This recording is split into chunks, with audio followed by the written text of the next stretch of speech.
Dan ada peran ayah yang begitu dominan di situ. Harusnya emang ayah sih ya. Kalau kita buka Al-Qur'an ada 17 ayat yang berbicara tentang pendidikan ya, dan 13-nya adalah ayah. Ya. Oleh karena itu ayah punya peran yang penting dalam surat At-Tahrim ayat 6 juga Allah Subhanahu wa taala mengatakan ya ayyuhalladzina amanu qu anfusakum wa ahlikum nah ya wahai orang-orang yang beriman peliharalah dirimu ini implisit kepada ayah ya kan dan apa namanya ditujukan untuk bisa menjaga ya diri mereka sendiri dan keluarganya terhadap siksa api neraka ya. Itu yang ideal. Jadi akhir dan balik harusnya sama ya. Tapi sekarang nggak bisa. Jadi mereka hanya balik saja ya, tapi nggak mandiri ya. Gimana mau mandiri kan? Motornya dari orang tua, bensinnya dari orang tua, pulsanya juga dari orang tua. Ya tentunya nggak mandiri. Gimana mau sebut mandiri kan? Itu ukurannya. Bahkan mahasiswa S3 saja ya masih dipelajari, masih di apa namanya, masih dibiayai oleh orang tuanya. Bener nih, Bandung. Ya, gimana mau mandiri, ya kan? Kan itu jadi suatu pertanyaan. Ya, ya. Ini renungan saja Bapak Ibu sekalian. Dan yang perlu kita pahami bahwa pendidikan hanya bisa dibentuk di rumah. Ya, sekolah hanyalah pengajaran. Ya, beda. Ya, yang membuat yang menentukan karakter anak-anak kita adalah orang tuanya ya sekolah nggak bisa membentuk karakter ya karakter sekunder mungkin bisa tapi kalau karakter primer nggak bisa ya orang tuanya di situ dan karakter tidak bisa dibentuk ya dia hanya bisa ditularkan kalau kita ingin anak kita sholatnya di masjid ya kita juga harus sholat di masjid dia akan lihat anak itu akan mengamati ya, ditularkan ya ditularkan sedangkan sekolah ya yang paling penting adalah kawah candra di muka ya. Di sana mungkin ada pembulian ya. Kita mencari sekolah yang anti bully mungkin ada tapi ternyata dalam prakteknya dibully juga ya. Bahkan sekolah yang kita lihat mahal gitu ya di TV kemarin ya belum lama mahal sekolah itu ya dibully juga ya. Jadi dibully adalah suatu realitas yang seharusnya dia hadapi ya. Tidak mungkin kita bebas bully gitu susah juga saya dari SD sampai SMA dibully ya nggak kurang-kurangnya dibully ya kan sama guru apalagi ditampar ditempeleng dijambak udah sering karena saya nakal ya kan tapi itu biasa aja lah ya kan saya anggap sebagai sebuah proses belajar saja saya nggak ngadu sama orang tua saya nggak ngadu di sosmed karena belum ada waktu itu ya kan ya biasa aja ya. Itulah realitas ya, yang harusnya dihadapi sekolah adalah kawah candra di ya. Nah, di dalam ini mohon maaf agak sedikit panjang sebagai pendahuluan karena saya ingin kita nggak cuma tahu hasil tes saja gitu, dari anak-anak kita, tapi kita juga perlu memahami secara lebih komprehensif. Surat An-Nisa ayat 9. Ya, sini Allah mengatakan, Allah berfirman, A'udzubillahi minasyaitonirrajim, ya. Bismillahirrahmanirrahim, ya. Ya, Allah mengatakan di sini wa yasalladzina law taraku min khalfihim dzurriyyatan di'afa khafu 'alaihim falyattaqullaha wal yaqulu qawlan sadida. Dan hendaklah ya takut kepada Allah orang-orang yang seandainya meninggalkan di belakang mereka anak-anak yang lemah ya. Nah, yang lemah itu apa? Yang lemah itu adalah lemah secara ekonomi ya menyebabkan kemiskinan. Kalau sekarang literasi ekonomi ya. Lihat misalnya kemarin di IPB ada 50 mahasiswa yang terlibat pinjol ya, kan? Ya. Ada lagi yang judol dan lain sebagainya. Ya, ini karena miskinnya literasi ekonomi. Dan yang lebih miris, uang itu digunakan untuk beli HP. Ya, kan? Ilmu pengetahuan ya di AFA lemah itu ya nggak disekolahkan nggak dididik secara akal ya tahuan dan yang paling penting adalah keagamaan ya. Ya, alhamdulillah Bapak Ibu menyekolahkan putra dan putrinya di sekolah-sekolah Islam ya seperti di Amelia ini kan agama penting ya kan? Dan akhlak jangan lupa ya ini yang lemah yang hilang ya yang jarang diperhatikan. Tadi kan, jangan kalian meninggalkan anak-anak kalian dalam keadaan lemah dalam apa? Lemah dalam hal ini. Ya. lemah dalam hal sekarang hadirnya sosmed, hadirnya teknologi sudah mulai mengikis etika. Ya. Gimana nggak terkikis etikanya? Ya, ya. Mereka sekarang anak-anak itu kan beli sesuatu aja udah semua GoFood, bayarnya aja pakai m-banking lah atau QRIS atau apalah. Itu nggak ketemu orang. Beli tiket pesawat, tiket kereta, itu semuanya juga udah on. Sehingga interaksi dengan orang berkurang. Dan mau nggak mau secara etika juga berkurang juga. Ya, kan? Sehingga kalau ibunya, neneknya datang, harus selalu ayo salim itu mbak kamu, harus selalu digituin. Kalau nggak pakai headset. Diam di kamar main HP. Nah, artinya bahwa setiap orang tua, tafsirnya adalah hendaknya merasa khawatir jika meninggalkan keturunan mereka dalam keadaan yang lemah. Ya kan? Mewujudkan generasi berkualitas itu adalah merupakan tanggung jawab orang tua. Dan bekal yang paling utama disediakan pada generasi muda adalah takwa dan pendidikan. Ini yang barangkali yang poin yang terpenting ya, Bunda sekalian, dan yang perlu juga kita ketahui kenapa sampai remaja ini seperti tadi gitu ya, nggak akil, nggak mandiri dan lain sebagainya. Ya karena lemahnya pendidikan karakter ya tadi ya. Jadi karakter itu dibentuknya di rumah. Ya, anak-anak kurang dibentuk ya ego dan individualitasnya ya individualitas tuh gue banget gitu ya gue bangetnya itu nggak kebentuk ya kan. Egonya keakuannya itu nggak perlu kita membentuk itu supaya mereka nggak terlibat dengan hal-hal yang negatif ya kan. Bahkan sekarang ada banyak pedofil ya. Kenapa pedofil ini muncul ya karena diantaranya ya mereka ini si anak-anak ini juga rindu ayah tadi kan the fatherless countries nomor 3 di dunia sehingga ketika ada laki-laki dewasa yang nakal yang jahat deketin dia gitu ya jadi dia gampang terpengaruh ya. Ini karena mereka nggak dibentuk egonya gue banget nggak boleh ada yang pegang bagian depan dada kalau yang perempuan yang laki-laki alat kelaminnya nggak boleh dipegang kecuali oleh orang tuanya ada jarak dengan realitas dijauhkan dengan realitas. Realitas itu kompleks, keras dia, ya kan? Tapi disitulah kita akan dididik dan dilatih. Ya. Pendidikan tidak menempa, jadi udah nggak lagi penempaan tadi udah nggak ada. Nah guru juga takut, ya kan? Kalau melakukan hal-hal tertentu jadi masalah, jadi problem nantinya, ya kan? Harusnya ditempa, pendidikan itu penempaan. Ya. Saya dulu kuliah setengah mati susahnya, ya kan? Minta ampun dapat nilai C aja susahnya bukan main. Ya. Dosennya galak-galak dan lain sebagainya. Ya. Benar-benar digembleng, benar-benar ditempa. Dan ada ayah bunda yang overprotective. Ya. Jadi misalnya saya aja jangan jauh-jauh ya, nggak usah nyalain orang gitu ya kan. Di grup ayah saya punya anak 5 ya, anak yang terakhir ini kelas 3 SMP. Ya. Ibu saya ikut, istri saya ikut grup orang tua waktu itu. Ya, kan. Dan anaknya mau camping, anak-anak kelas 3 ini mau camping di Cibubur gitu ya. Lalu di grup tuh rame banget ya orang tua. Bahkan ada orang tua yang bikin tenda di sebelah anaknya karena anaknya nggak bisa tidur kalau bundanya nggak ada. Ya, kan. Ya gimana mau dia mandiri gitu kan ya. Kalau untuk camping aja bisa ditemenin kan gitu. Ya. Tidak hadirnya Raja Tega, ayah yang nggak berperan. Yang paling tega siapa ya ayah? Ya. Jadi kalau bunda kan feminim.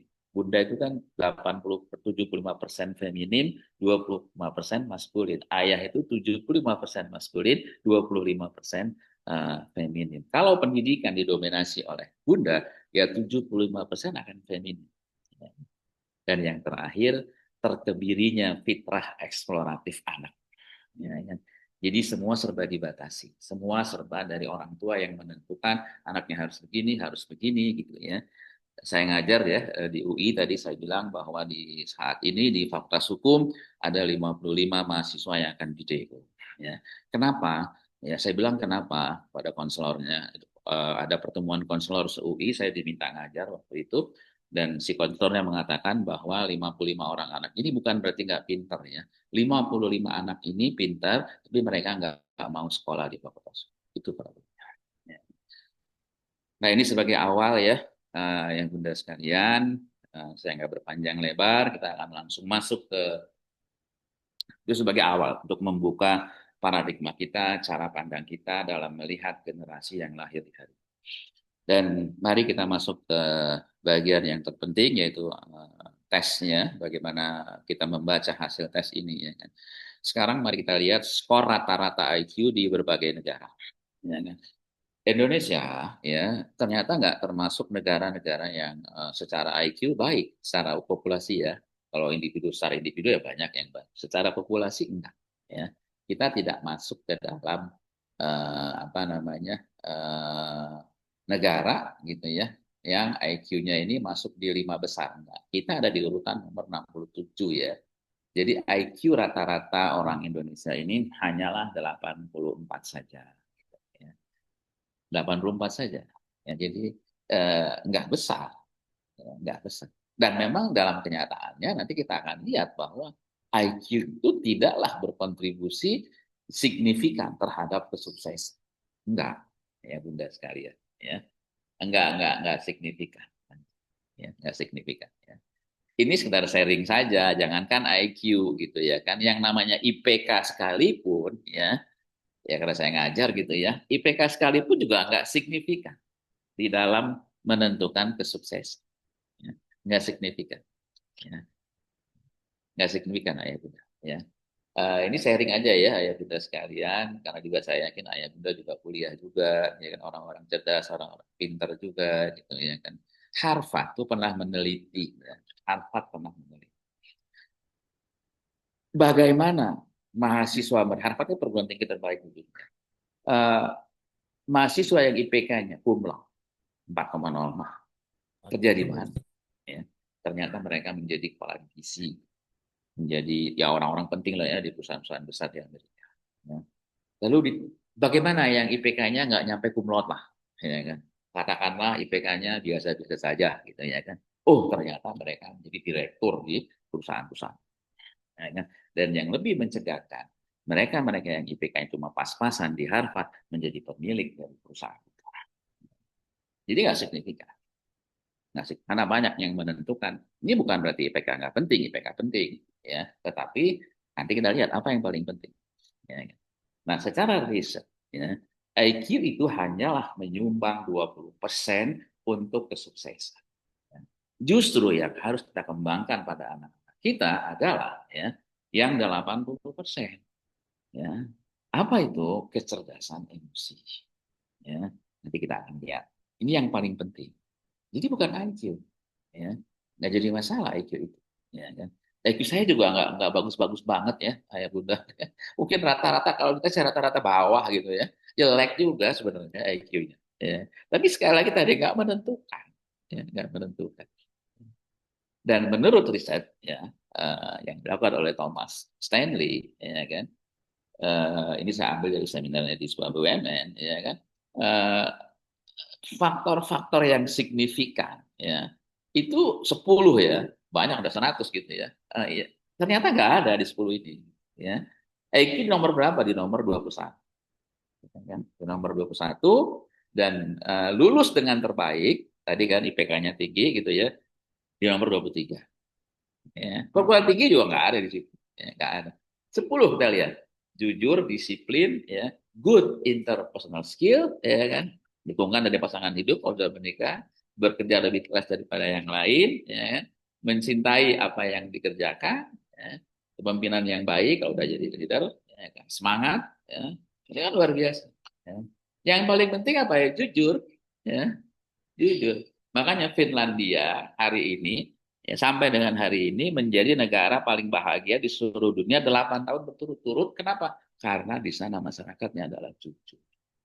Ya kan? Peneliti pernah melemparkan dompetnya di sudut-sudut kota di Helsinki di Finlandia, dan dompet itu 99% balik kepada pemiliknya. Ya kan? Saya terpikir juga ingin melakukan penelitian yang sama di Terminal Kampung Rambutan, tapi nggak boleh sama saya. Karena buat apa nanti? Jadi menarik ya, Bunda. Jadi jujur, disiplin, good interpersonal skill itu hal yang ya, kan? EQ ya menunjukkan tingkat kecerdasan ya, mungkin ya bisa, tapi kadang nggak tampil. Ada anak yang cerdas ya kan, tapi nggak tampil, ada begitu. Tapi ada anak yang sebenarnya EQ-nya biasa aja, bahkan EQ-nya di bawah, tapi cenderung berprestasi, ada juga ya dengan yang begitu gitu. ya kan? Dia berprestasi, berarti dia high achiever, ya kan? Dibanding dengan anak yang pinter, ya kan? Tapi apa namanya, nggak berprestasi gitu. Ya. Hari ini ada fenomena yang namanya fixed mindset. Ya. Jadi menurut Carol Dweck, seorang guru besar dari Harvard, dia meneliti ternyata karyawan-karyawan yang sukses di pekerjaan itu adalah mereka yang biasa-biasa itu IQ-nya, ya kan? IPK-nya juga biasa-biasa aja. Teman-teman kita yang cerdas, teman-teman kita yang dulunya juara satu, ranking satu, juara pum up segala macam, ya ternyata tidak ditemukan dalam zona keberhasilan. Kenapa? Sebagian mereka terjebak dengan fixed mindset. Ya, apa itu fixed mindset? Ya, cara pandang yang terbentuk karena proses kemudahan-kemudahan yang ia terima selama ini, yang membuatnya menjadi enggan ketika berhadapan dengan tantangan. Sekolah dapat nilai yang gampang, kuliah dapat nilai yang gampang. Ya, orang tuanya misalnya memuji, ada anak umur 6 tahun baru bisa buka tutup botol aqua, orangnya muji, aduh anak mama pinter ya, udah bisa buka tutup botol aqua. Kalau 6 tahun nggak pinter ya, 2 tahun baru pinter. Jadi kadang kita memberikan pujian, melabel cerdas, tetapi tidak ada satu konsekuensi perilaku, sebuah proses yang mendukung ke arah itu. Nah, itu yang disebut dengan fixed mindset. Nah, anak-anak yang pinter ini, ya, yang terjebak dengan fixed mindset ini, ketika sudah dewasa, dia kasih soal yang susah, dia akan give up. Saya ini pinter, malu kalau nggak bisa ngerjain. Mendingan nggak usah ngerjain, tetap dibilang anak pinter. Nah, itu namanya fixed mindset. Ya, inilah fenomena yang terjadi pada anak-anak yang intelijensinya tinggi. Ya, kan? Jadi IQ ini ya saja nih kita lihat, oh dia pinter ya, IQ-nya sekian gitu, ya kan? Apa ya menentukan? Enggak, yang menentukan yang di bawah, yang seperti gunung salju tadi, fenomena gunung es, ya kan? IQ-nya yang menentukan, emotional quotient-nya. Ini perbedaannya, ya kan? IQ ability to think, ya kan? EQ adalah ability to feel, ya. Dia bisa nggak merasakan bahwa dia marah, dia lagi benci, ya, get through school kalau IQ ya, get through life, ya kan. Tentu hidup, keterampilan hidup, kecakapan hidup, ya. IQ ya nggak mungkin ditingkatkan ya, susah meningkatnya ya. Ya kalau udah 16 sudah susah ya. Kalau masih di bawah itu masih mungkin. Makanya kalau Bapak Ibu baca laporannya, anak-anak kita itu IQ-nya masih mungkin berubah, ya kan? Nggak akan segitu, ya karena mereka masih umur berapa tahun, belum belum sampai 16, ya kan? Belum stabil, ya kan? Kalau IQ possible untuk tingkatkan, ya kan? Ya nggak bisa dipelajari ya kalau IQ, ya. Tapi kalau IQ ya bisa jadi, ya kan? Banyak orang yang memiliki nilai yang baik bahkan di atas rata-rata, ya. Tidak menjamin kemampuan yang mereka sebenarnya di lapangan, belum tentu, ya kan? Lalu apa yang mempengaruhi skor IQ anak-anak kita? Ya, yang pertama adalah genetika. Tentu ini ada pengaruh. Ya kan? Yang kedua alat tes yang digunakan. Kok beda hasilnya? Ya iya alat tesnya beda. Ya, ya. Alat tesnya beda. Ya, ya beda hasilnya. Ya kan? Yang paling penting kalau Bapak Ibu mendapatkan hasil IQ anak kita, lihat skala yang digunakan apa. Ada nggak ya? Saya tulis itu ya. IQ-nya misalnya 90 menggunakan skala CFIT 2B, itu yang paling penting. Pakai skala apa? Karena kalau nggak jelas, ya kan? Ngitungnya dari mana? Ya kan?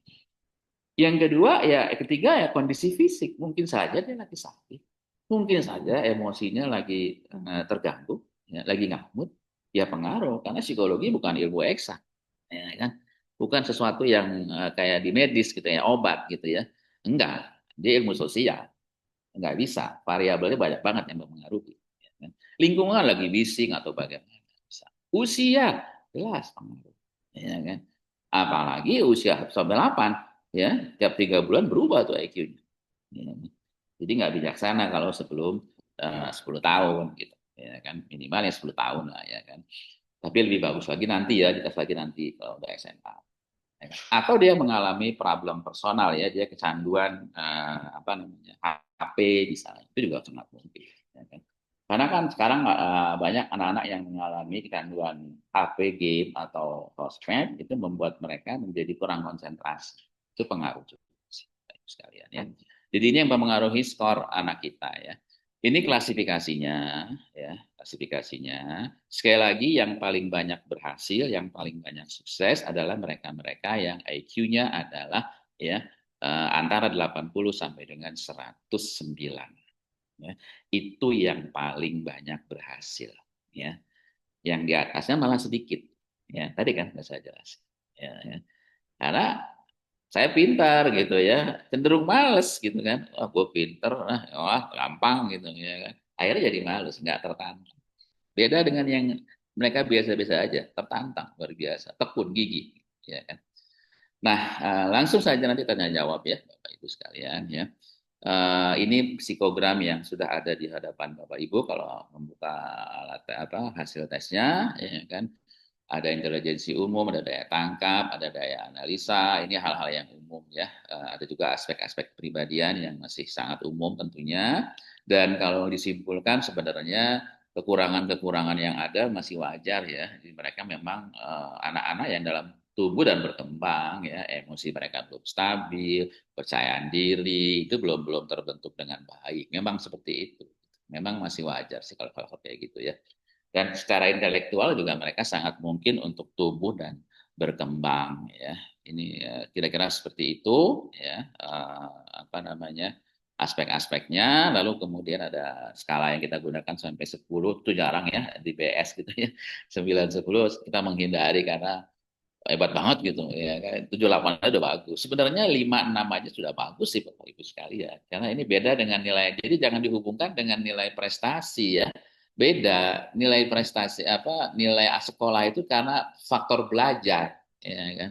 Dibentuk oleh lingkungan. Kalau ini enggak ya. Jadi beda nanti. Bisa jadi ada anak yang IQ-nya nggak terlalu bagus tapi berprestasi sangat mungkin ya. Karena memang beda ya, nggak bisa dibandingkan dengan hasil belajar. Itu ya Bunda sekalian. Nah ini yang paling penting saya rasa ya, minat yang ada pada putra putri kita ya, ada 6 yang muncul ya, inilah cikal bakal nanti pengembangan bakat mereka ke depan ya, walaupun sekarang ya tentunya masih sangat mungkin berubah ya karena masih belum 16 tahun tadi kan, sangat mungkin berubah ya kan, tapi nggak apa-apa ya. Kita udah tahu dari awal oh dia arahnya kemana gitu ya. Kita bisa lihat skor-skor apa yang paling tinggi. Oh, ada 3 yang tertinggi ya. Sosial, enterprising, konvensional. Sosial berarti dia mungkin jadi dokter, ya kan? Dia jadi paramedis, jadi psikolog misalnya, ya kan? Enterprising mungkin jadi pengusaha, ya. Konvensional mungkin di bidang akuntansi, di bidang administrasi misalnya. Ini saat ini gitu. Anak-anak masih mungkin berubah, ya nggak apa-apa. Yang penting kita tahu dari awal, oh dia kayaknya kemari. Tapi jangan terlalu diarahkan ke situ karena lihat lagi ya, muncul nggak seperti itu gitu, ya kan. Di halaman yang terakhir ada penjelasannya ya Bunda ya. Jadi ada di situ misalnya realistik ya, ada deskripsi bidang minat yang dia biasa lakukan ya. Dia suka apa? Mungkin dia suka membuat, memperbaiki motor atau merakit atau apalah gitu ya kan. Karakteristiknya kuat secara jasmani, kecakapan ya, hal-hal yang konkret lebih suka ya kan. Kemampuannya jago dalam hal mekanik misalnya ya, atletis ya kan. Pekerjaan yang sejalan misalnya jadi pilot, jadi petani, pekerja ya kan, peternakan, peneliti dan lain sebagainya ya. Mata pelajaran yang mungkin bisa dipelajari untuk memberikan keterampilan yang mungkin ada hubungannya ya, ada kaitannya bisa dilihat. Jadi cara membacanya seperti itu, kita mengambil 3 yang terbesar. Ya. Dan sekali lagi ini masih terus akan tumbuh dan berkembang ya, ayah bunda sekalian ya. Yang bisa dibaca ya ada 6 gitu ya kan. Dan yang terakhir ya sebagai penutup ya, ayah bunda sekalian, sebelum kita ke sesi tanya jawab bahwa sukses itu 3 syaratnya. Ya. Yang pertama dia harus happy. Ya. Kalau nggak happy nggak bisa di fakultas hukum 55 anak ya kan. DO berarti nggak happy ya. Ya. Teraktualisasikannya potensi yang dimiliki secara maksimal. Jadi biarkanlah dia mengaktualkan potensinya dan yang paling penting dia bisa bermanfaat untuk orang lain ya. Itu syaratnya. Dan sebaik-baik kalian dalam hadis dikatakan kan adalah orang yang bermanfaat untuk orang lain. Ini dan yang perlu kita perhatikan ya Bunda adalah ada dua sumber keunikan yang Allah Subhanahu wa taala berikan kepada putra-putri kita ya. Ada keistimewaan fisik ya, panca indera ya, menyanyi, bermain, musik, memasak apa yang dia memang senang. Itu yang kita kembangkan ya.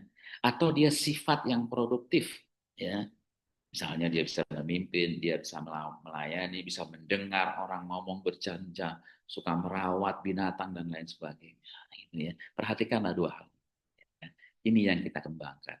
Karena yang paling tahu tentang putra-putri kita hanyalah ayah dan bundanya saja. Ya kan? Dan kita ya bisa menjadi pemenang ya dengan dua sebenarnya. Ya kan?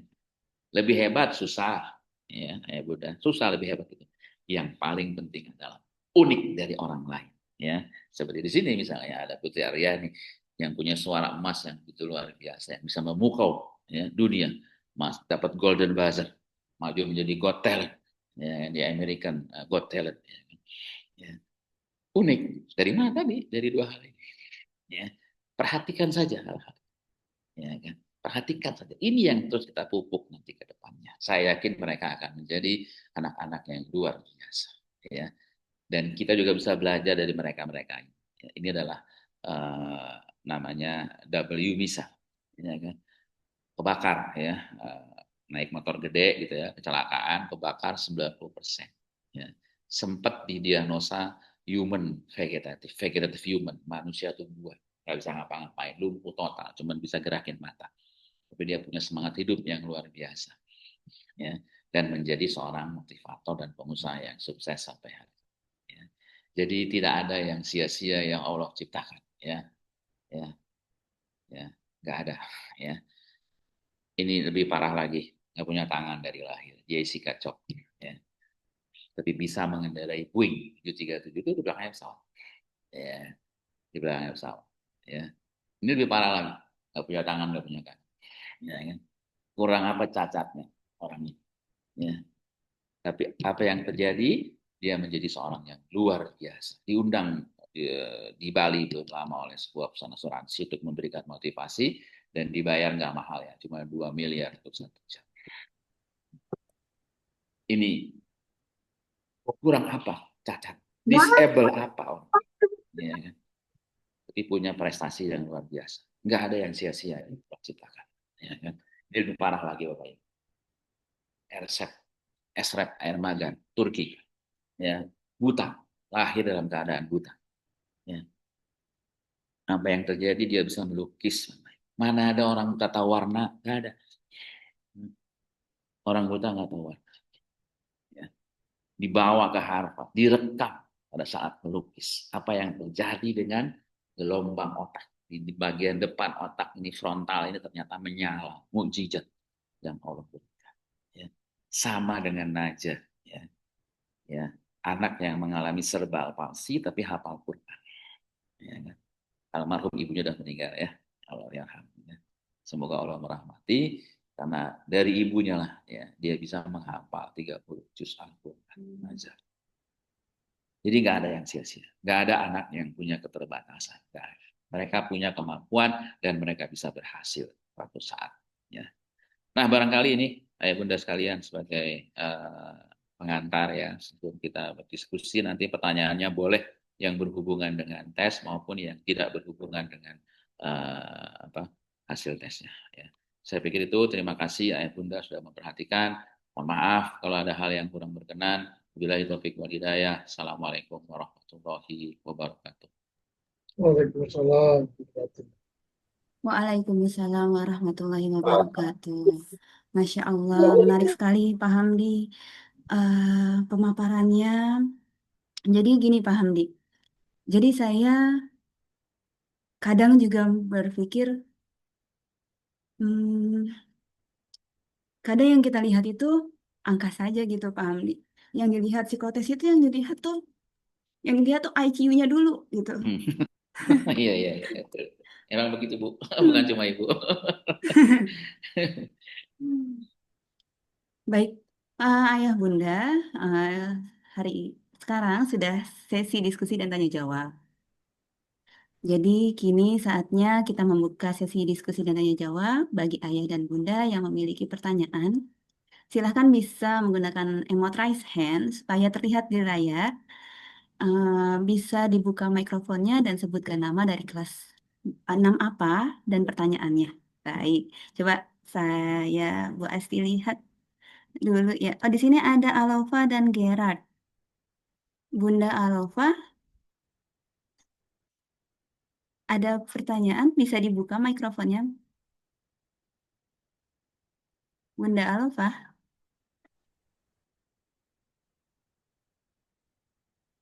Iya, Ayah Bunda silahkan loh. Ini sesi diskusi dan tanya jawab. Silahkan yang ingin bertanya, boleh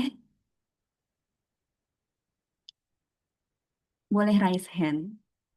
Iya, Pak Hamdi, em, ini ada yang bertanya lewat Ya, silakan lewat chat chat. ya. Ya, silakan. Nah, Bun, nanti bahan pemaparannya dibagikan nggak ya? Oh, Gitu. boleh, boleh. Nanti Oh, kita, boleh. saya Baik, nanti nanti. ke Bu Ati saya kirimkan. Baik-baik. Ya, ya. Nggak apa-apa. Iya, jadi ini dari sudut pandang psikolog Pak Hamdi ini dan karena kan Pak Hamdi kan kebetulan juga narsum kita dari dosen ya. Jadi eh, silahkan yang siapa tahu ingin ada yang mau sharing gitu kepada Bapak Hamdi, silahkan loh Ya, Ayah Bunda. silakan, Ayah Bunda. Ya, silakan. Itu ada 3 yang raise hand tuh kayaknya, Bu. Coba-coba saya Nah, lihat lagi. saya nggak lihat soalnya. Oke, ada iPhone 2 itu siapa ya iPhone 2 ya? Ayah Bunda boleh dibuka mikrofonnya. Bunda Alova, saya itu sampai 3, mungkin next. Oh, Sama. maaf tadi kepencet. Oke, baik. Ya, nggak apa-apa. Kalau iPhone 2 itu siapa ya? Mungkin Jedit Oh, bukan ya? jadi Oh ya, eh, Assalamualaikum. Izin boleh langsung bertanya atau Iya, gimana? mangga, ya silakan, silahkan. silakan. Ya, Ya. Assalamualaikum warahmatullahi wabarakatuh. Waalaikumsalam Waalaikumsalam warahmatullahi warahmatullahi wabarakatuh. wabarakatuh. Saya Suci, mamanya Jedit dari Ya, 6D. ya, silakan, silakan. Izin Pak, Ya, tadi ya, saya kan monggo, di monggo. awal tuh dengar tuh Bapak bilang akil balik. Kalau balik kan kita udah sama-sama tahu ya. Ya, ya, Berarti kayak kalau perempuan kan sudah hate gitu. ya, ya. Nah, kalau tadi dengar Bapak bilang sayangnya banyak anak-anak yang balik tapi tidak akil. Ya, betul. Dan akilnya di usia 35. Itu kayak ini apa? Serem. Boleh tahu nggak Pak referensinya dari mana? Karena saya pun juga dengar juga kalau jangan sampai anak-anak kita balik tapi tidak akil. Nah, maksud Ya, aku gimana caranya biar tuh di anak-anak kita tuh balik dan akil, Pak, tapi ya, ya, tidak ya. terlambat akilnya gitu, Pak. Ya, ya, bagus, bagus banyak. Ya, itu sih, Pak. Memang itu jadi pikiran saya khususnya ya, Pak. Karena Ya, kan ya, anak-anak sekarang itu benar dimudahkan banyak dimudahkan terus banyak di pencapaian-pencapaian kecil tuh banyak oh ya pinter gitu mungkin tanpa kita sadarin gitu Pak. ya, ya. Nah, ternyata nyambung ke si Akil ini gitu ya Pak ya. Ya, ya, Benar nggak ya. sih Pak? Betul, betul. Nah, minta saran aja Pak, Ya, gimana ya, baik, caranya baik. biar Ya, kita eh, akilnya tuh nggak terlambat karena ya, itu ya. kayak itu kan hal yang penting banget menurut saya. Itu aja Ya, sih ya. Pak. Bagus, bagus Ya, pertanyaannya ya. demikian Pak. Ya, ya. Assalamualaikum. Waalaikumsalam. Waalaikumsalam. Ya, Iya, langsung aja Bu Aci iya gimana? Ya, baik-baik. Boleh ya, langsung baik. saja Ya, Bapak langsung aja Hamdi ya. jawab. Ini pertanyaannya baik, bagus sekali nih ya. Pertanyaannya ya, apa namanya? Dari mana referensi pertama? Yang pertama adalah BKKBN ya. BKKBN pernah mengatakan di sebuah forum bahwa anak Indonesia hari ini itu umur 9 tahun sudah balik ya. Dan nanti di tahun 2035 mereka akan balik di umur 7 tahun. Cepet Jadi ya. kita akan mengalami satu masa yang begitu dahsyat ya kan. Jadi 7 tahun sudah balik. Hari ini ya beberapa tahun di Maluku ada anak umur 10 tahun menghamili anak umur 9 tahun. Ya. Gimana nggak akil? Ya. Itu faktanya, datanya. Di ITB juga sama, dosen-dosen ITB, guru besar mereka mengaku. Pernah ada teman yang studi psikolog di ITB, ya kan? Mereka mengatakan bahwa anak-anak sana nggak akil, ya, nggak akil. Akhirnya 27 tahun katanya, waktu itu. Ya. Dan hari ini menurut penelitian terbaru umurnya 34 tahun. Ya kan? Ya. Kenapa kok bisa begitu? Banyak faktor. Ya. Gizi yang demikian dominan, makanannya Pak. Ya. Itu satu faktor yang membuat mereka jadi cepat balik. Calistung itu lebih parah lagi. Calistung itu mempercepat pubertas. Ya. Jadi cepat balik anak itu gara-gara calistung. Ya. Hari ini sudah dihapus oleh pemerintah. Dirjen Dikti sudah menghapus, sudah nggak ada.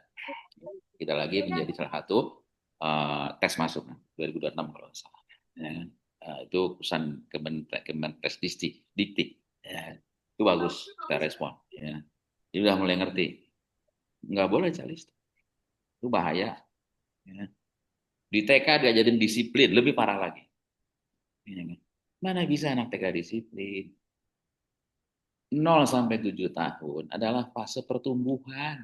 Fase di mana keakuan, individualitas, keunikan, ego. Biarin dia tumbuh. Makan disuapin, biarin. Mandi dimandiin, biarin. Sekolah diantarin, nggak masalah. Nanti 7 tahun baru dibentuk kemandirian. Ini kan kebalik. Anak TK suruh nari bareng-bareng.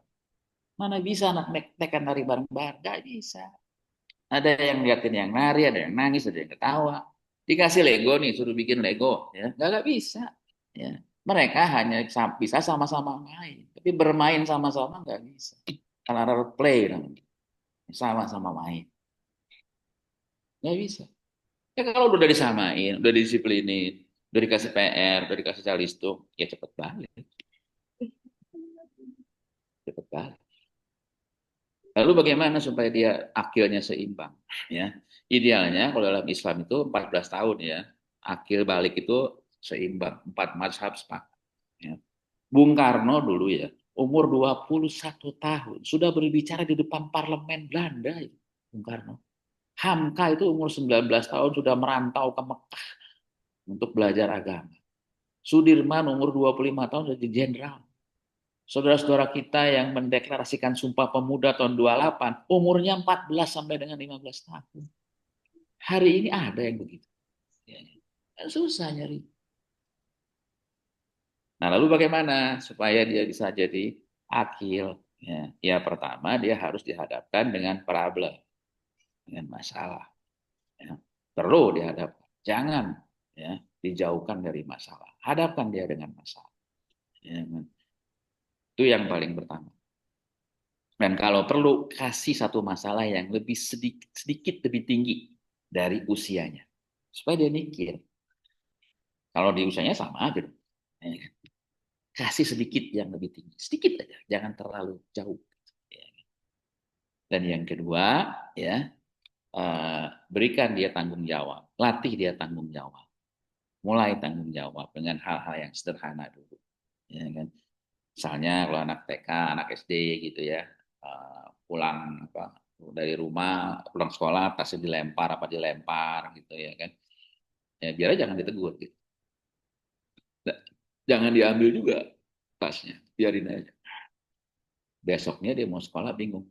Tas aku mana mah? Lah kamu kemarin taruh di mana? Ya. Itu namanya consequential learning untuk membentuk tanggung jawab. Jadi nggak dipanis Pak. Ya. Hindari ya punishment, reward sebaiknya dihindari. Nanti kalau udah 10 tahun baru boleh. Jangan kasih consequential learning aja. Supaya terbentuk tanggung jawab. Itu yang bisa membuat dia jadi akil. Kemudian kita sebagai orang tua, ya berperan sebagai mentor. Karena kan usia mereka remaja ya. Saat ini kan mau SMP, usia mereka remaja. Umur 12, 13 ya kan. Ya peran kita sebagai teman ya, sebagai mentor, menemani dia ya kan. Menjelaskan kepada dia bahwa dia akan berhadapan berhadapan dengan dunia di luar yang begitu mungkin tanda kutip susah, sulit, ya, kita jelaskan, kita temani dia. Dan yang paling penting adalah kita membangun trust dengan mereka. Bonding. Jadi bonding dulu. Bonding itu kedekatan. Jadi orang tua ketika mereka sudah remaja, bonding dulu dengan mereka. Kedekatan, lebih dekat. Ya. Untuk apa bonding? Supaya trust, supaya dia percaya. Bonding itu gimana? Kalau saya ajak anak saya jalan, itu bonding ya. Makan bareng, suruh nyetir, kalau dia nyetir, nyetir gitu kan. Itu kan bonding gitu. Dekat dengan dia. Ya. Terus apa yang perlu dibantu ya kita support. Ya kan? Kita support, kita berikan apa yang dia butuhkan kita berikan ya. Sebatas memang itu wajar ya. Kalau enggak ya kan. Jadi hal-hal seperti itu yang bisa kita lakukan ya, karena kan mereka sudah terbentuk gitu ayah bunda sekalian, nggak dari kecil lagi kan, ya kan mereka sekarang udah di usia mereka, gitu, udah di usia 12-13, mungkin udah belum terlalu kelihatan akhirnya gitu, akhir sih akhir mungkin belum 100% gitu ya, ya nggak apa-apa gitu, tinggal kita bantu aja, ya kan, kita hadapkan dia dengan konsekuensi yang muncul, ya kan, seperti apa problem-problem yang ada, itu di antara jalan yang paling mungkin membentuk mereka menjadi akil. Ya kan? Kalaupun dia dimasukkan ke sekolah kayak pesantren atau boarding, ya silakan saja kalau dia mau gitu ya, jangan dipaksa juga gitu. Anaknya nggak mau ya nggak usah. Ya kan? Kalau mau boarding, cari boarding yang memang saya pikir yang paling pesantren yang paling bagus masih Gontor ya, masih Gontor. Ya. Karena orang tua yang dulunya nyantri di Gontor akan menyekolahkan anaknya juga di Gontor gitu. Kenapa? Karena tahu susahnya ya, nyuci sendiri, masak sendiri. Itu sebenarnya sekolah yang ideal. Ya, pesantren yang ideal itu kayak begitu. Masak sendiri, nyuci sendiri. Jadi kemandirian terbentuk. Kalau sekarang kan nggak ada boarding, matok harga 120 juta. Nggak usah ngapa-ngapain. Belajar ya, belajar aja fokus. Nggak usah nyuci, nggak usah makan, nggak usah apa. Apa itu yang dicari? Ya kan? Enggak, ya kan? Bukan itu gitu. Ya, tapi kemandiriannya bagaimana terbentuk, ya kan? Ya. Dan yang terakhir, hindari membentuk mereka dengan melalui proses pembiasaan, itu dihindari. Karena pembiasaan tuh tadi kayak di pesantren aja gitu, ya kan? Bangunnya pagi di pesantren, pulang ke rumah libur syar'i katanya, ya kan? Libur syariah om katanya, ya kan? Kalau di pesantren bangun jam 4, begitu nyampe rumah sholat subuh jam 9, ya kan? Itu namanya libur syariah, ya kan? Jadi pembiasaan, ya nggak efektif kalau pembiasaan. Pembiasaan hanya berlaku di tempat itu, keluar dari itu udah hilang. Hindari seperti itu, ya. Lakukanlah tadi lewat konsekuensi learning, lewat penyadaran. Jadi dia tahu konsekuensinya, ya kan? Kalau kamu begini akan dapat begini. Ya kan? Saya bilang sama anak saya, kalau kamu boleh pakai motor, boleh pakai mobil, tapi kalau rusak ganti. Ya. Sehingga mereka mikir dua kali. Ya kan? Mikir dua kali. Nah itu barangkali ya, mudah-mudahan bisa menjawab ya pertanyaannya. Jadi terima kasih, ya Bunda ya. Ya, baik. Terima kasih untuk jawabannya Bapak Hamdi. Bagaimana Bunda Jedit? Sudah terjawab?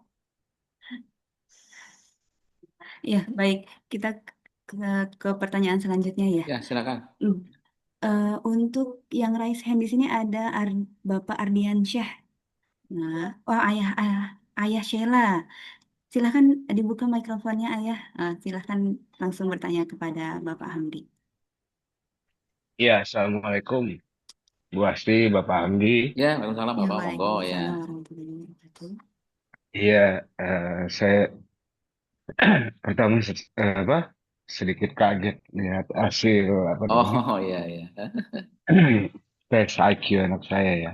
Ah, iya iya. Jadi kalau saya lihat dari apa standarnya Indonesia sendiri, ya sebenarnya eh, hasil tes IQ anak saya ya masih bilang di apa ya? Ya Masuk rata-rata standar orang sebetulnya, Indonesia, ya masuk. Ya. rata-rata rata-rata orang Indonesia lah ya. Nah, tapi secara akademis, alhamdulillahnya Atsila ini lumayan inilah, Ya. lumayan bagus. Nah, yang saya mau tanyakan untuk IQ ini sendiri, apa bisa, gimana cara ngasahnya, terus supaya dia apa ya, IQ-nya ya nggak di bawah rata-rata seperti itu. Ya, baik. Itu, Bu. Itu yang pertama. Yang kedua, eh, IQ ini apa ada hubungannya dengan prestasi sekolahnya? Seperti itu, Pak. Ya, baik. Terima kasih. Baik, bagus Pak ya pertanyaannya ya, Ayah Ardiansa ini. Ya. Jadi kalau IQ di usia-usia saat ini, usia masih 10, 11, 12, 13 itu sangat mungkin berubah. Artinya mungkin saja pada saat mengerjakan tidak terlalu mood, tidak terlalu konsentrasi dan lain sebagainya, itu juga jadi faktor juga. Ya kan? Sangat mungkin gitu. Dan masih sangat mungkin berubah ya. Nanti di usia 16 baru dia akan stabil. Kalau sekarang masih mungkin berubah ya kan. Dan nanti kalaupun pengen dites lagi dengan menggunakan alat tes yang berbeda tentunya ya kan. Kalau saat ini kan skala yang kita gunakan skala yang namanya CFIT ya kan, Culture Fair Intelligence Test. Itu memang untuk usia anak-anak sekitar ya 9, 10, 11 sampai 14 tahun ya kan. Nanti kalau saran saya nanti aja setelah dia memasuki SMA baru kita lakukan tes ulang, tes lagi tapi nanti gitu ya kan, dengan alat tes yang berbeda supaya hasilnya uh, lebih apa namanya lebih bisa menggambarkan karena kan ada perubahan ya. Lalu bagaimana supaya kita bisa nggak dia meningkat? Ya bisa saja, ya kan bisa saja, ya kan. Bagaimana cara meningkatkannya? Yang pertama tentu dengan makan ya, pola makan yang baik, gizi gitu ya, itu yang terpenting gitu kan. Yang kedua secara secara praktis ya kan, kalau ada soal-soal yang berhubungan dengan hitungan misalnya ya kan, ya bisa dia berlatih kan soal-soal hitungan gitu kan, karena kan kemarin seperti kemarin gitu ya ada soal-soal yang berhubungan dengan hitungan gitu ya. Ada anak-anak yang memang kurang situ bisa jadi karena kurang konsentrasi ya. Jadi bukan karena mereka memang kurang tapi konsentrasinya yang jadi problem. Ini yang jadi titik concern anak-anak sekarang. Anak-anak sekarang itu Gen Z itu daya tangkapnya itu cuma 60% ya. Daya serapnya itu 60% ya. Dan memperhatikan dosen paling lama cuma 15 menit ya. Selebihnya udah dengan HP mereka masing-masing. Jadi itu yang terjadi hari ini. Belum lagi kalau mereka online terlalu panjang itu lebih parah lagi ya kan. Itu yang mungkin bisa bisa dilakukan ya. Dan saya yakin juga ke depannya akan sangat mungkin berubah gitu ya. Adakah hubungan dengan nilai dengan prestasi di sekolah? Nggak selalu berhubungan sebetulnya. Ya, karena beda. Prestasi sekolah itu adalah lebih karena hasil belajar. Ya kan? Lebih karena hasil drilling belajar. Ya kalau dia belajar dia bagus. Ya kan? Kalau dia nggak belajar nilainya nggak bagus. Beda dengan IQ yang sifatnya ada unsur-unsur faktor tertentu ya, yang genetik yang bawaan dalam hal tertentu ya, dalam hal analisa, dalam hal abstraksi gitu. Ya. Beda, jadi nggak selalu menggambarkan, nggak selalu berkorelasi dengan prestasi akademik sebetulnya. Ya kan? Kalau prestasi akademik lebih karena proses belajar, lebih karena motivasi. Ya kan? Kalau dia semangat, high achiever itu bagus. Dan saya pikir itu yang paling utama. Ngapain punya IQ yang baik kalau prestasinya nggak bagus? Gitu. Ya kan? Mendingan punya IQ-nya pas-pasan, tapi prestasinya bagus. Ya kan? Karena biar bagaimanapun yang akan dilihat adalah prestasi. Ya kan? Nah, itu ya. Yang ketiga, yang terakhir bisa jadi memang anak-anak kita ini gini, kalau kita pengen mengukur sesuatu yang sifatnya bakat gitu ya, yang sifatnya bawaan gitu, kadang ada yang tampil, ada yang enggak. Ada yang tampil, ada yang enggak. Ada yang tampil ya bisa kita ukur gitu. Tapi ada juga yang belum tampil, itu nggak bisa diukur gitu. Nah mungkin ini akan muncul nanti nggak sekarang gitu ya. Nggak selamanya gitu kita bisa mengukur, psikologi juga nggak akan mampu mengukur semua. Apa dia bisa mengukur semua yang nggak terlihat, bakat terpendam? Belum bisa.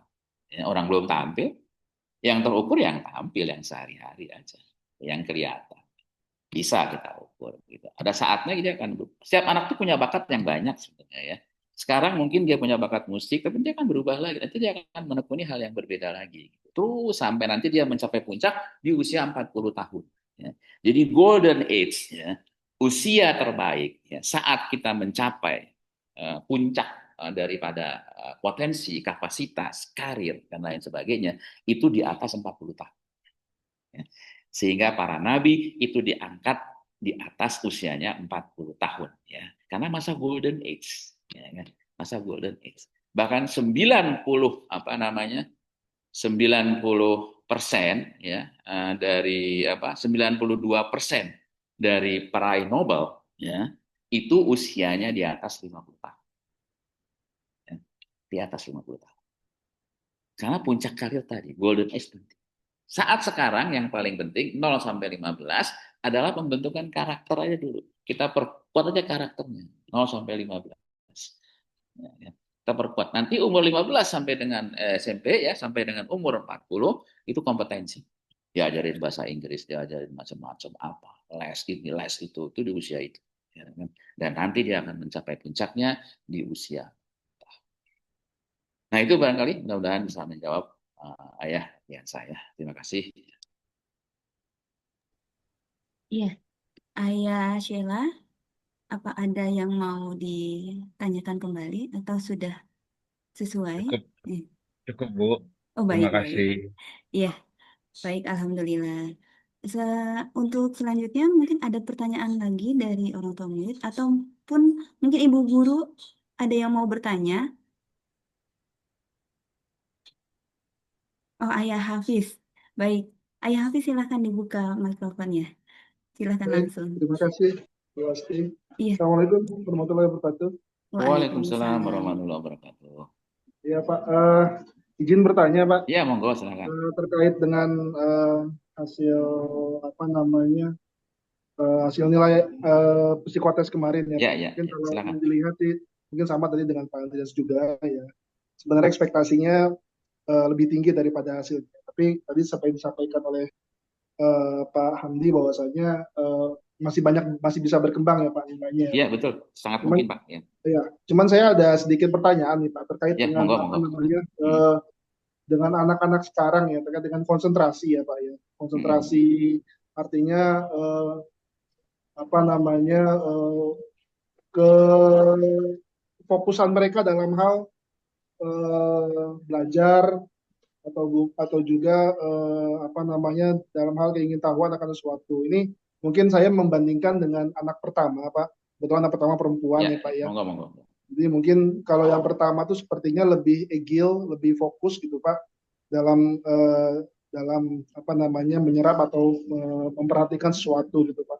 Apakah memang ada perbedaan antara anak laki-laki dan perempuan dalam hal menyerap atau memperhatikan akan suatu fokus masalah gitu Pak Hamdi. Ya, Yang pertama itu yang kedua Pak izin mungkin ya, silakan. ada sedikit keluar dari tadi sampaikan bahwasanya di tingkat kampus sendiri itu banyak mahasiswa sebanyak 87% ya Pak ya Ya, ya. yang bilang salah jurusan gitu. Nah kebetulan ini saya yang anak pertama kan juga insya Allah sudah akan masuk ke tahap jenjang perguruan tinggi nih. Mungkin eh, perlu apa namanya seperti apa ya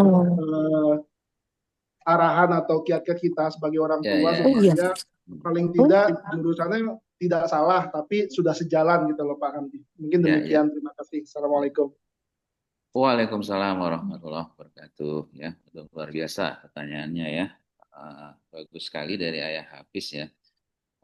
Terkait dengan bagaimana hari ini ya generasi Gen Z ini ya, Gen Z ya, generasi Alpha yang terbaru mungkin eh, bagaimana ini pengaruhnya ya. Memang teknologi itu tidak mungkin dihindari ya, tidak mungkin dihindari. Apalagi generasi hari ini mereka sangat dekat interaksinya dengan apa namanya teknologi dengan HP ya. Dan di Indonesia menurut riset itu sudah per hari itu sudah lebih dari 8 jam ya di depan HP ya. 8 lebih dari 8 jam. Ya, bahkan 9 jam per hari. Ya. Menurut riset ya, kalau sudah lebih dari 6 jam ya sebenarnya udah kecanduan gitu kan. Kalau menurut riset ya kan. Lebih dari 6 jam ya kecanduan. Ya. Ini 9 lebih dari 8 jam di depan HP. Ya. Sehingga mau nggak mau ya akan berpengaruh ya. Terhadap apa yang paling paling paling penting ya terhadap konsentrasi. Ya. Apalagi anak-anak makin anak masih kecil kecil, TK, ya, SD atau kelas 2 itu pengaruh kepada konsentrasinya semakin nyata. Saya udah dapat beberapa klien, pasien gitu ya, yang mengalami gangguan konsentrasi ya, karena gadget, karena HP. Jadi ada pengaruhnya, bahkan daya serap mereka juga turun daya serapnya karena tadi ya, dengan mau nggak mau ya pengaruh, konsentrasinya menurun ya daya serapnya juga akan menurun. Gitu, ya kan? Ini yang terjadi dengan generasi saat ini. Apakah perbedaan jenis kelamin juga bisa mempengaruhi? Ya ada pengaruhnya meskipun tidak terlalu signifikan gitu ya. Ada. Biasanya anak perempuan memang lebih rajin ya, lebih tekun, lebih mau memperhatikan, lebih mau menyimak gitu kan dibandingkan karena saya ngajar juga ya saya perhatikan ya mahasiswi lebih baik lah ya. Tingkat perhatiannya masih mau memperhatikan, masih mau dengerin yang Gen Z ya, apa namanya? Yang generasi sekarang gitu dibanding yang cowok-cowok itu gitu ya kan yang laki-lakinya ya begitulah tampilannya gitu ya kan mungkin merasa udah ngerti merasa udah jelas gitu ya kan sehingga nggak terlalu apa namanya perlu lagi memperhatikan apa yang disampaikan dosen gitu ya kan ada hal-hal seperti itu sangat mungkin meskipun itu nggak terlalu signifikan tapi ada biasanya emang lebih rajin lebih lebih mau fokus lebih mau mendengarkan ya gitu ya lebih mau mendengarkan ya. Nah itu kalau ditanyakan soal apa adakah jenis kelamin pengaruh jenis kelamin terhadap apa namanya eh, tingkat konsentrasi, tingkat memperhatikan perhatian attention ya, attention span ya, rentang perhatiannya itu ada gitu ya kan. Nah, lalu yang ketiga tadi bagaimana kiatnya kalau terkait dengan minat ya. Ini juga sama sih karena nggak akil sih ya, susah. Jadi masalahnya mah nggak akil ya. Akar masalahnya kenapa milih jurusan aja salah gitu ya. Coba Karena nggak akil. contohnya, dia sebutin Ya. contoh. Jadi mereka-mereka ini, generasi Gen Z ini ya, mereka yang hebat dalam problem solving, tapi minim dalam solution making. Gitu. Ya kan? Problem solving ya pengerjaan matematikanya jago. Di ITB itu anak-anak S1 bisa ngerjain soal matematika S3. Ya kan? Ya. Tapi jangan tanya soal solution making. Ya. Problem tadi bangun pagi telat nggak bisa, itu kan solution making. Ya kan?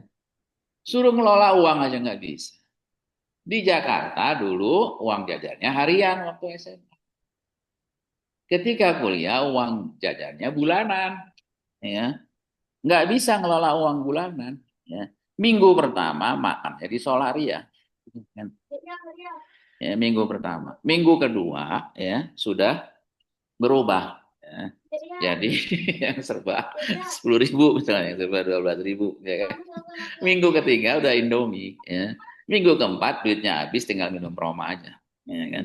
Jadi ngelola uang aja nggak bisa. Ya, karena nggak akil. Sama, pemilihan jurusan juga sama. Belum lama di UI ada anak kedokteran ya, udah semester 8 ya. Dia bilang apa coba? Aku kayaknya nggak bakat jadi dokter ya. Ya kan? Aku resign aja deh gitu ya kan. Semester 8. Orang tuanya ya stres mau jadi dokter itu. Dikit lagi. Ya. Di ITB begitu juga. Ada anak teman saya di ITB. Informatika lagi jurusannya nggak tanggung-tanggung. Paling hebat, paling bagus. Tapi apa yang terjadi? Dia keluar. Saya nggak cocok kayaknya ya. Kenapa begitu? Karena nggak akil tadi. Itu akar masalahnya. Ya. Akar masalahnya di situ. Orang tuanya mungkin udah berusaha sedemikian rupa. Ya. Anaknya nggak akil. Lalu bagaimana untuk pematangan minat ya, untuk pemantapan minat dia gitu ya, anak-anak kita ya terutama ya supaya dia lebih stabil lah gitu kan, lebih bisa menemukan minatnya dia gitu. Yang pertama kita berikan ruang lah untuk dia untuk berekspresi ya kan, biarkan dia berekspresi mau kemana ya kan. Saya juga gitu sama anak saya 5 ya, 4 udah mau 3 udah selesai udah kerja gitu kan, yang satu masih semester akhir dan yang terakhir masih SMP mau masuk SMA gitu ya. Jadi saya biarin aja mereka mau masuk mana, masuk hukum, masuk akuntansi ya silakan ya kan. Ayo udah komunikasi ya silakan, biarkan mereka memilih gitu ya kan, biarkan dan kita jelaskan konsekuensinya kalau masuk UI ya kamu harus belajar, nggak bisa belajar yang apa sih namanya asal-asalan, nggak bisa. Kamu bapak dulu sehari 8 jam ya kan belajarnya gitu ya kan, kalau kamu nggak gitu nggak bisa ya kan? Dia ikut nurut gitu, ya kan? Oke, itu dia bisa lakukan lah. Jadi kita berikan ruang ya untuk mereka ya dan jelaskan konsekuensinya gitu dari pilihan-pilihan mereka itu apa. Ya, kita diskusi lah dengan mereka gitu ya. Lalu bisa juga eh, melalui gini, kita amati apa yang mereka lakukan baru sekali mereka lakukan dan itu sudah bisa. Itu namanya bakat. Kayak saya dulu kelas 4 SD disuruh jadi pemburu main drama. Langsung bisa, gagal latihan. Sampai dikasih applause sama gurunya, kamu pemain yang hebat. Padahal nggak pernah latihan. Nah, itu bakat, dan bakat saya memang begitu. Bakat saya di bidang teater, sehingga saya bisa menentukan mimik, ekspresi, dan lain sebagainya. Saya jadi trainer ya karena itu. Karena saya punya bakat untuk mengekspresikan sesuatu dengan sangat ekspresif. Itu bakat. Ya. Ada nggak sesuatu hal yang mereka lakukan, belum latihan, belum apa-apa, pertama dicoba, langsung bisa. Nah, itu bakat. Ya. Kita pupuk itu. Ya. Atau kita bisa melihat dari apa yang biasa mereka lakukan. Dan mereka rela melakukannya sampai, bukan main game ya tentunya. Bukan main game atau bukan lihat gitu ya. Flow, istilahnya psikologinya bilang, psikolog bilangnya flow. Mengalir terus saja gitu. Nggak lupa waktu. Ya kan? Wah, itu apa tuh? Ya kan? Ada pasti. Ya kan? Jadi mereka suka itu gitu ya kan.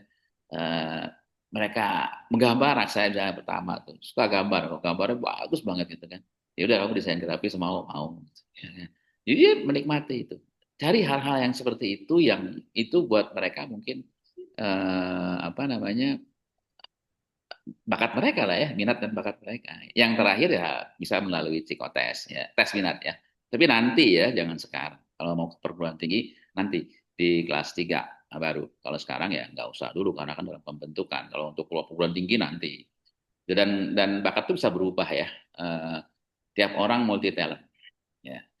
Suatu saat dia mungkin bakat di bidang A, nanti akan hilang bakatnya dan akan tergantikan dengan bakat yang dia miliki. Itu sudah didesain sama Allah Subhanahu Wa Taala bahwa setiap orang punya itu, punya multi talent, punya. Ya, cuma memang belum tampil aja, belum kelihatan saja. Gitu ya. Yang penting berikan ruang aja, kasih kebebasan dia untuk berekspresi, ya, biarkan dia menemukan ya.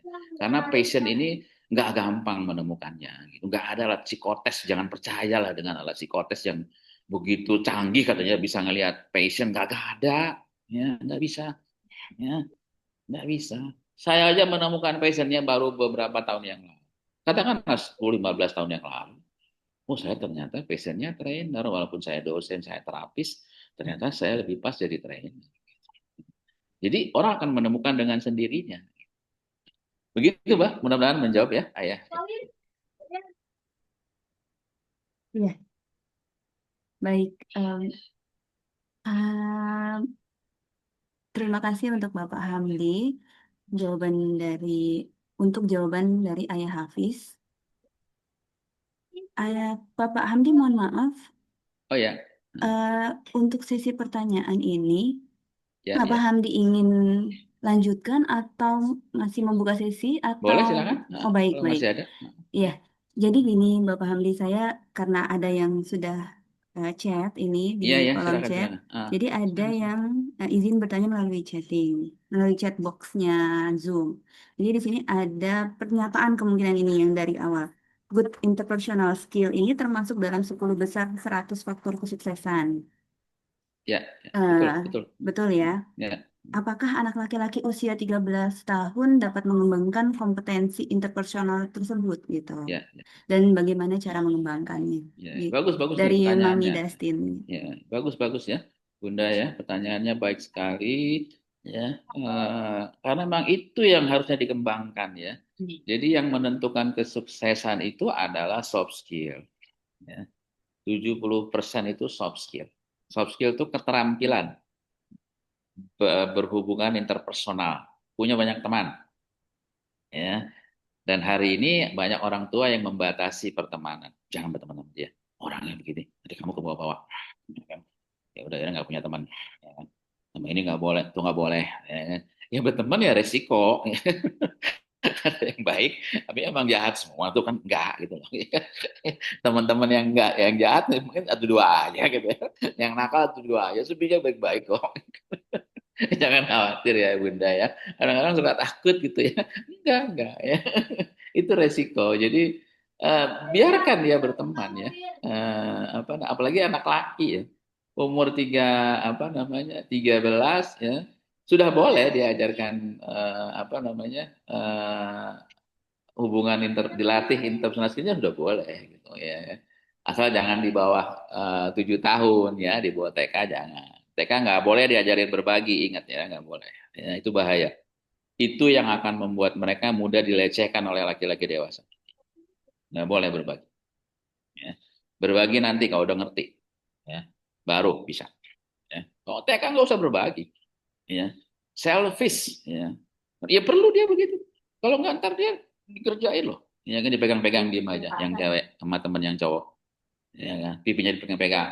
Ya enak aja. Nggak boleh. Nggak boleh. Nah ini jangan salah kaprah. Jadi social skill ini ya bisa diajarkan. Justru itu yang harus menjadi kurikulum harusnya. Artinya bahwa biarkan dia berteman ya, berteman. Jadi kan social skill kan lihat dari pertemanan ya. Saya termasuk orang yang banyak teman gitu ya kan. Teman saya banyak ya dari mulai yang nakal, yang brengsek, segala macam gitu ya kan. Dari berbagai lintasan lah, lintasan ras kayak suku, kayak agama apa segala macam saya punya gitu ya kan. Ya karena memang nakal sih dulunya sehingga punya banyak teman gitu ya kan. Tapi justru dengan itu kita akan sukses ya. Ingat ya, dalam bisnis Bapak ya Bunda sekalian ya, yang menentukan bisnis itu adalah sebenarnya pertemanan. Ya semakin kita punya banyak relasi, ya kan, pertemanan yang baik, semakin bagus. Ya. Itu yang dilakukan oleh Joy Gira, ya, sales terbaik untuk penjualan mobil di dunia yang tidak pernah terpecahkan rekornya sampai hari ini, Guinness Book of Record, namanya Joy Gira. Ya kan? Dia bisa menjual 13.000 satu mobil. Ya kan? Sehari dia bisa jual 6 mobil baru dalam sehari. Dan itu berlangsung selama 12 tahun betul-betul. Ya. Kuncinya apa? Interpersonal skill. Ya kan? Jadi biarkan dia berteman. Kita juga ajak dia ke rumah temannya, ke rumah saudaranya. Kenalkan dia dengan saudara. Ini anak zaman sekarang nih nggak mau kenal saudara, ya kan? Karena sibuk main HP, ya kan? Ajak kalau hari Minggu pertemuan keluarga, ajak, ya kan? Libatkan, ya kenalkan dia. Kita yang ajak dia. Ayo temenin bapak ke rumah ini, temenin bunda ke sini, ke rumah sepupu kamu, ke rumah ini kamu, ajak. Ya, dari situ itu akan muncul. Nanti baru pertemanannya. Jadi yang kedua dilibatkan dalam organisasi tentunya, ya kan. Kalau saya dari SMP ya sudah ikut pramuka, sudah ikut OSIS, Palang Merah, pasukan keamanan sekolah, macam-macam gitu. Ya, itu awalnya relasi.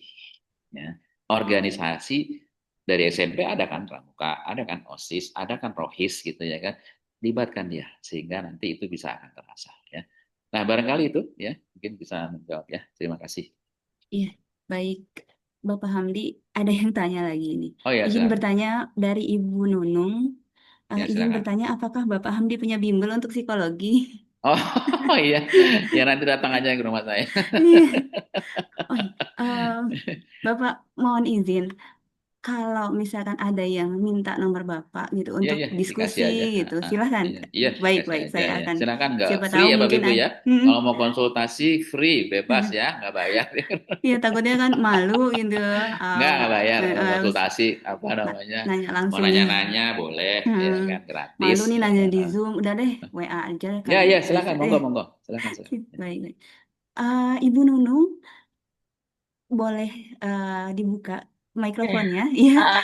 Assalamualaikum, pasti Pak Waalaikumsalam Hamdi. ya, ya Bruno, ya Waalaikumsalam, monggo, Ibu. silakan. Terkait dengan tadi pertanyaan, tadi mau tanya, waktunya mau habis, jadi tadi chat Pak. Oh iya, nggak apa-apa, nggak apa-apa. Kebetulan ini Pak, ini Nah, anak saya kan dua. Saya mau tanya yang anak pertama, ini kan kemarin dia sekarang sih sudah kuliah ya, udah semester 3. ya, Cuman ya. dia itu ada keinginan mengikuti salah satu seleksi lah ya Pak di ini. Nah, kemarin dia ikut psikotes sama akademik, Pak. Nah, di mana nilai psikotes itu besinya minimal ada angkanya, Pak. Nah, Ya, kebetulan ya, dia di atasnya. Namun kan itu nanti larinya ke perankingan ya, Pak ya. ya, ya, ya. Nah, selain latihan dan ya latihan ya Pak dan bimbel itu ada triknya nggak sih Pak untuk menjawab biar nilainya dia tuh maksimal itu karena dia kemarin 2 kali ikut tes tersebut di tahun kemarin sama sekarang nilainya ya mepet terus akhirnya ya dia nggak ikut perankingan gitu sih Pak mungkin dari Pak Hamdi kan udah ini ya di dunia pasti udah puluhan tahun udah terbiasa. Dan mungkin ada triksnya Pak untuk menjawab biar nilainya maksimal gitu aja Pak. Terima kasih. Ya, ya. Di soal mana yang kurang ya tadi, Bu Nunung tadi? Yang kurang. Di dia sih ini Pak secara global nilainya nggak disebutkan di mananya sih Pak. Jadi Oh, ya. nilai minimal kan di 61. Nah, tahun kemarin anak saya masuk, nah tahun ini juga baru di 66 gitu. Jadi padahal kan namanya persaingan ya pasti yang diambil adalah nilai tertinggi dari PESI sama akademik tersebut sih Pak. Itu. Nah, kita udah maksimal tapi ya itu triknya gimana sih cara jawabnya gitu loh. Kadang kan kita terkecoh dengan pertanyaan-pertanyaan sih ya Pak ya. Gitu sih Iya, Pak. iya, iya, iya. Nanti mungkin bisa kita bicarakan kali ya, apa namanya, secara individual aja ya, secara khusus ya, Bu Nunung ya, gitu Oh ya. baik siapa Ya Pak karena Hamdi. nanti kan takutnya apa namanya yang lain Ah, mungkin ada waktunya pertanyaan ini ya lain Pak. ya waktunya nanti bisa sih, nanti kita bisa lebih inilah lebih apa namanya lebih intens lagi gitu ya, gitu ya. Baik. Ya, ya. Izin nanti saya minta nomor telepon Ya, ke ya, Bu Asti ya, ya Pak ya. baik, baik, ya, Iya, monggo, Siap. baik, ya, boleh. baik, ya, Terima kasih ya, Pak ya, Hamdi sama-sama, dan ya, Bu ya, Asti. Assalamualaikum. waalaikumsalam. Waalaikumsalam. Pak Hamdi, mohon izin satu lagi. Ada Ya, ibu guru silakan. yang ingin bertanya. Iya, mangga, Ibu Guru ya. Silakan Ibu Dwi, dibuka Nah, mikrofonnya. nah. Baik, sebelumnya terima kasih Miss Asti dan Iya. Pak Hamdi atas Ya, sama-sama kesempatannya. ya. Monggo, monggo ya. Mungkin ini saya pengen menanyakan terkait dari sisi ibu guru ya Pak. Ya, ya, ya. Baik, Mangga, mangga ya. kan tadi Bapak sudah menjelaskan tentang bonding untuk orang tua. Nah, sedangkan di sini saya ingin tanya tentang bonding guru ke muridnya.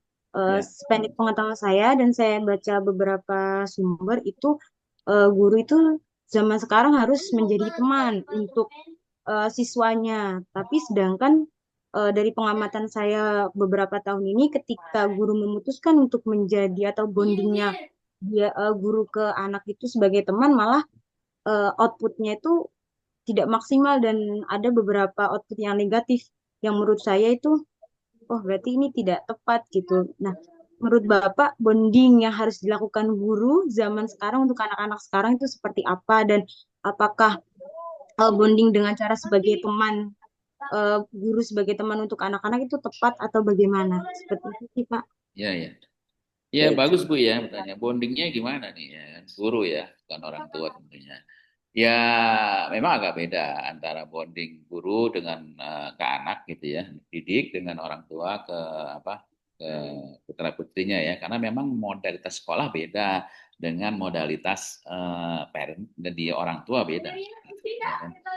Nggak bisa disamain. Gitu. Modalitas di sekolah itu parenting, maaf, di sekolah itu adalah micro teaching, ya kan, pedagogi, itu kan sekolah. Tapi kalau di rumah ada parenting, ada cinta, ada ketulusan, yang beda lah, ya kan. Sehingga pendekatan juga bondingnya tetap bonding ya, tetap bonding, tetap apa namanya, jangan nggak dilakukan bondingnya gitu, tetap bonding. Cuma begini, tinggal prosesnya aja yang perlu dievaluasi sih kalau menurut saya, ya kan. Karena memang kalau untuk berhadapan dengan generasi sekarang ini tetap tadi benar udah benar ya. Jadi teman tuh memang benar. Jadi teman ya memang harus jadi teman gitu ya kan. Cuma memang apa namanya peran di sini kita ya tetap harus ada koridor ya, ada batasan-batasan tertentu yang tidak mungkin dilewati gitu ya kan. Kalau yang dengan ibu kan dengan yang perempuan misalnya ya kan, dengan siswi yang perempuan ya tentu bisa lebih dekat ya, bisa lebih terbuka, bisa lebih curhat gitu ya ke ibu, itu hal yang bagus, mereka mau curhat aja udah bagus banget gitu ya kan. Nah ini kan perlu bonding juga kalau curhat itu kan. Jadi kalau generasi sekarang tuh kita harus lebih dulu nanya gitu ya, lebih dulu deketin, lebih dulu nanya gitu. Nggak bisa kayak zaman dulu gitu, beda gitu ya. Kitanya yang lebih dulu mengenalkan diri, nanya ke mereka gitu, ngobrol dengan mereka, itu ya harus lah, kayak itu memang perlu dilakukan gitu ya. Jangan nggak dilakukan dengan yang siswi gitu kan. Tapi dengan yang siswa tentunya juga ada jarak ya, karena kan tetap kita etika kan, ada etika yang perlu kita juga pegang dalam hal ini gitu ya. Itu kan guru pria lah gitu ya. Bapak guru lah tugasnya. Kalau yang perempuan ya lebih dekat aja gitu. Bondingnya tetap harus kalau menurut saya, jangan nggak dilakukan. Tinggal nanti prosesnya aja. Caranya aja seperti apa sih gitu yang dilakukan, yang perlu dievaluasi gitu ya kan. Perkara ada satu dua siswa yang nggak cocok, nggak pas, ya sangat mungkin terjadi. Mungkin pendekatannya beda. Ya kan? Nah, persoalannya di dalam melakukan pendekatan kepada siswa di sini bukan berarti apa namanya caranya yang nggak efektif ya. Kitanya yang belum tahu sebenarnya, ya. Kitanya yang belum tahu, karena kan gini Bu, tiap orang itu punya cara tersendiri untuk bisa dekat dengan kita, gitu. Ya kan? Dan itu nggak bisa disamain. Si A, si B, si C, si A orangnya lebih terbuka, si B tutup, si C lain lagi. Nah, Ibu usahakan pendekatannya sesuai dengan personality mereka. Gitu, ya. Kadang-kadang kita bukan berarti nggak bisa ngembangin dia, kita yang belum tahu cara yang tepat aja untuk masuknya. Itu kuncinya. Dan untuk bisa mengetahui cara yang tepat untuk masuk, ya dengan tahu personalitinya, dengan tahu kepribadiannya seperti apa, ya. Nah, itu bisa dengan pelan-pelan kita deketin mereka dulu. Yang penting tuh dapetin trust-nya dulu. Ya kan? Yang penting mereka mau terbuka dulu aja. Trust dulu aja gitu. Mereka udah trust sama ibu itu udah bagus. Ya. Itu kunci keberhasilan bonding adalah munculnya trust. Kalau udah munculnya trust, udah bagus. Ya kan? Gitu Bu ya, kira-kira ya Bu Anissa Terima ya. kasih, Ya, Pak. ya sama-sama ya. Iya, baik. Karena waktu sudah menunjukkan jam 11 Oh ya. ya ya, baik-baik ya. Baik, Bapak Hamdi, terima kasih banyak Ya, sama-sama kepada Ibu. Ya ya. Ya. kami juga terima kasih banyak juga kepada ayah dan bunda yang sudah antusias bertanya, dan tentu saja terima kasih kepada Bapak Hamdi yang Ya, telah sama-sama. menjawab Sama-sama. setiap pertanyaan dengan sangat jelas. Semoga hasil psikotes ini dapat menjadi panduan yang bermanfaat untuk orang tua murid. Amin, amin. Iya. Jadi ayah dan bunda, hal positif yang bisa kita lakukan, ingatlah bahwa IQ itu bukan segalanya. Jadi kecerdasan itu kompleks dan multidimensional ya Pak. Ya. Ada banyak jenis kecerdasan lain yang tidak diukur oleh tes IQ.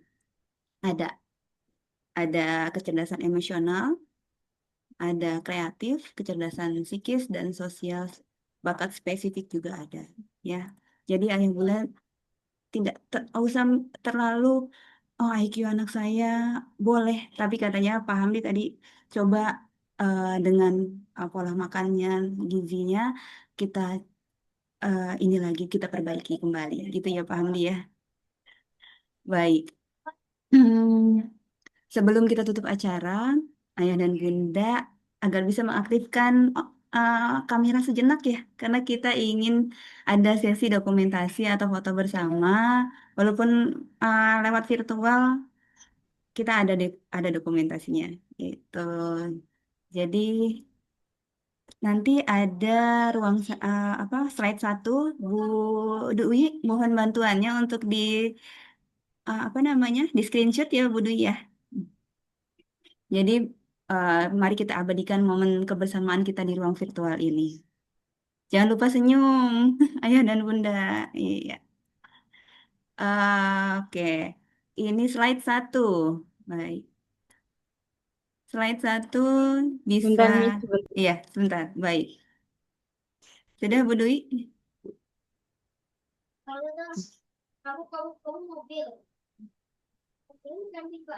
Satu. Nanti Bu Dwi yang hitung ya.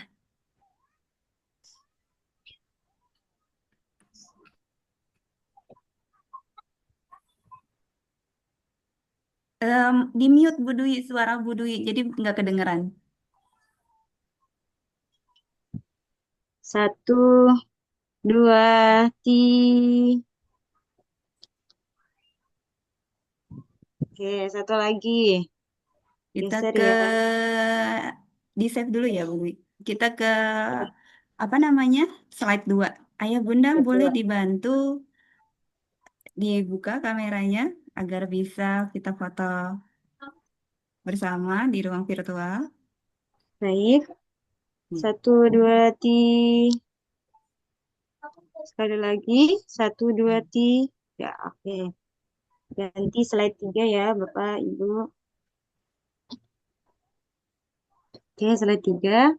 1, 2, 3. Baik. Ganti slide selanjutnya.